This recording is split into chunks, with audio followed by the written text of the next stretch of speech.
pas mentir, il y a une prédominance masculine dans nos métiers, mais parce que c'est comme ça, c'est des représentations. Par contre, ce sont des métiers qui sont ouverts aux hommes comme aux femmes et qui ne sont pas plus difficiles pour les hommes comme pour les femmes.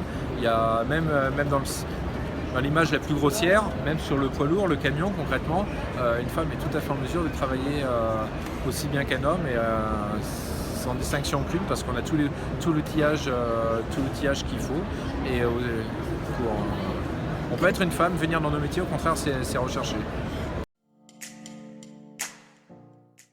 Comme tous les métiers, on souhaite aussi s'ouvrir. On est un métier aujourd'hui très masculin. Pas trop sur l'encadrement, puisqu'il y a de plus en plus de femmes qui deviennent chefs de chantier, conductrices de travaux et beaucoup d'ingénieurs également. Vous tournez, vous avez une fille en démonstration là. Là, oui, une fille qui est ils sont en train de déposer les exercices qu'ils ont fait dans la journée pour pouvoir le refaire demain. Vous avez une autre fille là-bas, donc actuellement il y a 2 filles ici là, qui sont en train de travailler. Hier ils étaient 5 filles, il faut casser un petit peu les idées préconçues que tout le monde a. Il y a des métiers pour les filles, des métiers pour les garçons. Aujourd'hui je pense qu'on a passé ce cap-là et tout le monde peut faire tous les métiers.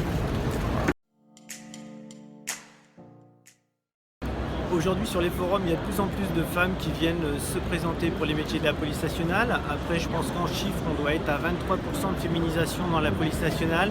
Et plus on monte dans la hiérarchie policière, on se rend compte qu'on a de plus en plus de commissaires femmes que d'hommes au sein de la police nationale. Toute la partie bureau d'études, donc que ça soit manuel ou industriel, donc on trouve les 2 parties. On voit aussi les filles s'investir de plus en plus sur ces métiers de l'ameublement ou de la menuiserie, les métiers du bois. Pourquoi cet intérêt des filles? Je pense qu'en grande partie c'est le matériau qui les attire, qui leur donne un centre d'intérêt sur ce métier-là. La créativité, parce que quand on est sur l'ameublement, on voit beaucoup de filles qui sont avec souvent des parcours métiers d'art ou dessin d'art ou conception. Et donc on voit beaucoup de filles venir aussi dans la création de mobilier. Donc je pense qu'aujourd'hui les femmes ne sont pas majoritaires, c'est certain, dans ce domaine-là, mais elles ont toute leur place et petit à petit elles ont une place prépondérante. D'ailleurs elles se regroupent au sein des fédérations, au sein des groupes femmes notamment, et elles ont une action assez importante puisqu'elles sont source de beaucoup d'idées, mais également elles s'impliquent complètement même dans des travaux dits manuels.